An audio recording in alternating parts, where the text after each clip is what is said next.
Hey guys, wanted to check in with you to wrap up the suspension build portion of our 2024 Mustang GT build.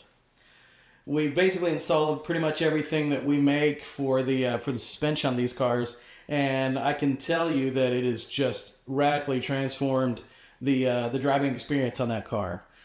When the car was new, my first impression of the S650 was that the factory horsepower bump going to the Gen 4 Coyote was noticeable. I mean, the car is actually pretty quick stock, but the suspension just felt really floaty. Our car was, I want to say like a 301 package. Basically, it was not the 19-inch wheel package. It's not a dark horse. I mean, almost like a base model with just like upgraded radio. So in terms of suspension, wheels, and tires, we were coming in at a base level on the suspension. 18-inch wheels and tires, I think they were like 255s for what it's worth. What we've done is we came in, and if you've been following the build so far, on the front end, we've done Viking Berserker coilovers with UPR caster camber plates. We've done the sway bar end links on those, and that's basically it for the front suspension. On the rear suspension, we did the Viking Warrior shocks with the UPR billet mounts. Did the UPR the swibber end links. We also did the Got Hook package, which is like our Stage 2 Pro Street package. It includes the IRS braces, the IRS bushing lockout kit, the IRS alignment kit, the toe links, the vertical links, the camber arms, non-adjustable on this build, and the differential insert were some of the add-ons that we did in the back. During this suspension build process, we also did the three-piece 19-inch Forgeline wheels with the Nitto 555 G2 tires. So between the UPR suspension products, the Viking shocks and struts, and then the better wheel and tire package, what we have now is a package that just handles incredibly well.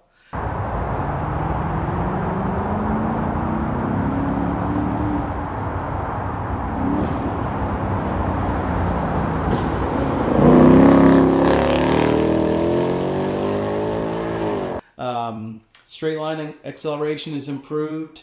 In terms of NVH, I would not say that, you feel a little bit more of the bumps in the road because, frankly, the reason why the stock suspension was so kind of floaty and vague feeling is because Ford really goes out of the way to make the ride really soft and comfortable and smooth, so just about anybody would like it. But in terms of performance, it just wasn't what we wanted. So the UPR Viking suspension setup is just, it's daily drivable. It's not something that would just drive you nuts in terms of harshness, NVH, that type of thing. But I think that really the way you would drive this car on a road course versus daily driving versus drag strip with this package that we've come up with, I mean, basically I would call it just a matter of changing the adjustment on the shocks and struts. The shocks and struts have rebound and compression adjustments separate.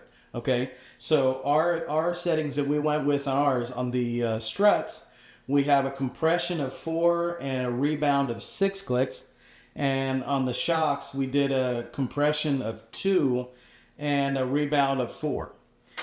My reasoning for those adjustments would be that I wanted something that would handle well without being too rough over the bumps. So the rebound, I bumped a little bit to reduce some of the body roll, but I kept the compression adjustments at a reasonable level. And you'll notice that the shock adjustments in the back were a little bit softer than the strut adjustments. And the reason why I do that is by running the front a little bit stiffer than the rear, you're sort of transferring some of the grip more toward the rear. So good rear grip without feeling really bumpy, but yet if we were to do a track day, let's say at Sebring or Daytona, I would just probably add about a +4 to +6 clicks of adjustment all the way around and start with that as a baseline. Or if we went to Bradenton to do a little bit of a test and tune on the drag strip, I probably would really just take out some of the front rebound damping, and that would help us with a little bit of the weight transfer. Maybe I would increase the rear rebound some as well, because what happens with these S50 and S650 cars is that in a straight line, when you nail the throttle and they kind of want to squat, they'll unload on you, and it's that unloading that can cause like a break in traction. So sometimes if you have to, if the car is going to squat, it's not a bad idea to add a little bit of rebound so that it stays squatted and planted, the weight transfer. But those are some different adjustments that you could sort of experiment with if you do a similar suspension package on your car. I'm going to go into some video here to show you some of the street driving that we did, kind of in a straight line and in the corners, and you can kind of experience it firsthand.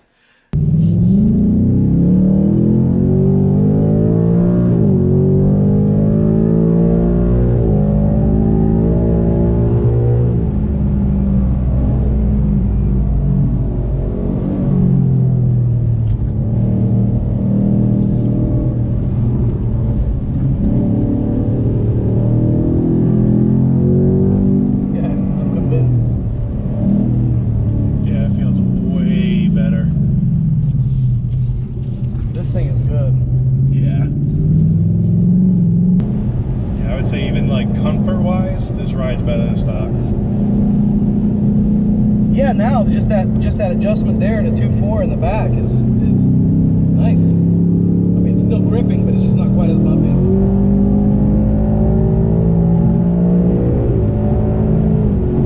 So you can take the on-ramps with confidence, as Top Gear would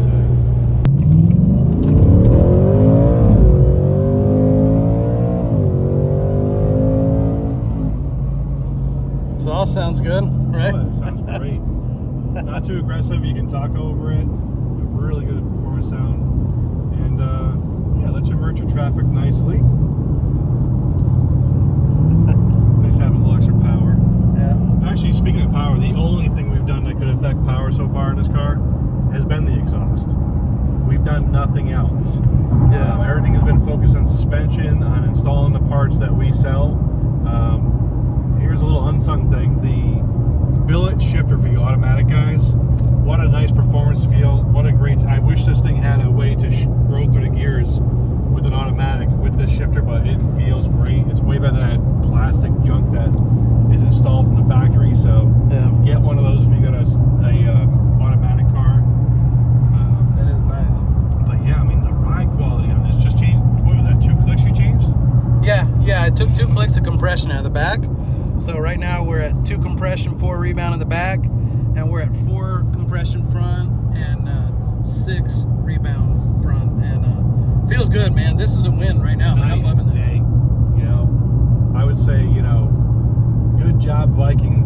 The boys at Viking, Jake and Cliff and all you guys. What a great strut and shock package you put together for, a really competitive price. We sell a ton of them. Glad to do it. This is proof right here. Brand new car. Everyone thinks you're going to ruin the quality of the car and how it rides, and it's going to be noisy. This thing is absolutely better than stock. Yeah, no doubt. Yeah, this is like handling wise 1,000% better, but not at all, stiff or like in a way that it would bother me to daily. And I daily this thing. Oh yeah.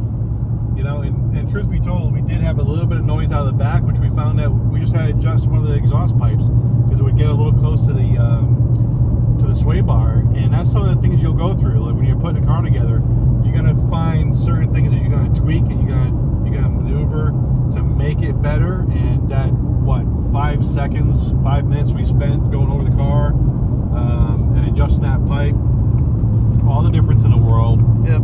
This car is absolutely better than it was stock in all ways. Ride quality, performance. I mean, to me, there's no downside. The thing's just great. You're right. We haven't turned the struts or shocks up yet. We haven't done any kind of performance handling driving yet besides that little roundabout. Yeah, you're like, we haven't done much performance driving. Dude, I was like freaking out over here, man. We were going exactly the speed limit, Exactly give the or speed give or limit, take, yeah. fast enough for me to freak out. Slower when I put the brakes on, and we were safely maneuvering through a roundabout, Sherrod. Exactly, that's exactly what we were doing. But we did it with confidence because of the improved quality of the handling of the car. Yeah. Really can't wait to get this to a track and really see what it can do. Again, the word predictable, that's what you really gain by getting rid of the factory rubber bushings, getting rid of the factory non-adjustable shocks, and really being able to lean on the car and be confident in that the car is going to respond the way you need it to respond. It doesn't do anything goofy. The rear suspension is no longer kind of hunting to me. Like the rear suspension just seemed like it didn't know where it wanted to go, which for a modern car is just not acceptable. But man, what a difference. Super happy with it. Docile in traffic. We're in a section of construction here on the turnpike, and these potholes, you really no extra noise over factory on this thing. Things pretty good. We're going to try and get out of this traffic and get back over to the office as fast as possible, and well, as calmly as possible. But we're going to try and get over back to the office real quick, and we'll kind of do a little walk around with everything we got so far. Cool. After this, one of the things that I would appreciate is if you guys want to leave a like or a comment. One of the things that I would like to hear from you guys on the comments specifically is where we go from here on this project, the 2024 Mustang GT project. The car right now makes a decent amount of power, being a Gen 4 Coyote. The handling is great, looks pretty good. We did drop the front end just a hair, maybe half inch or so. But for the most part, it's about a stock height and a reasonable ride height. We are kind of a little bit divided on which direction we want to go. Steve, who drives the car quite a bit more than I do, has mentioned taking the car to Sebring or someplace to do like an open track, like a track day type of scenario. Typically with UPR products, our builds are street strips, so it's add boost, go to the drag strip, drag radials, and see how quick we could go. I like the idea of adding a blower to the car and some drag radials and see if we can get on the let's say low 10s on pump gas daily drivable. That's kind of the direction that I see this build going. But hey, we're making this content for you guys, not only to show you how to install the parts, but also to provide a little bit of entertainment as well. So why don't you guys let us know what you think should be the next phase? Maybe a blower, turbo, nitrous, build motor. I mean, hey, let us know your thoughts and we'll see what we can do. But thank you for following this build. It's been fun so far, and I'm looking forward to the direction that this is going.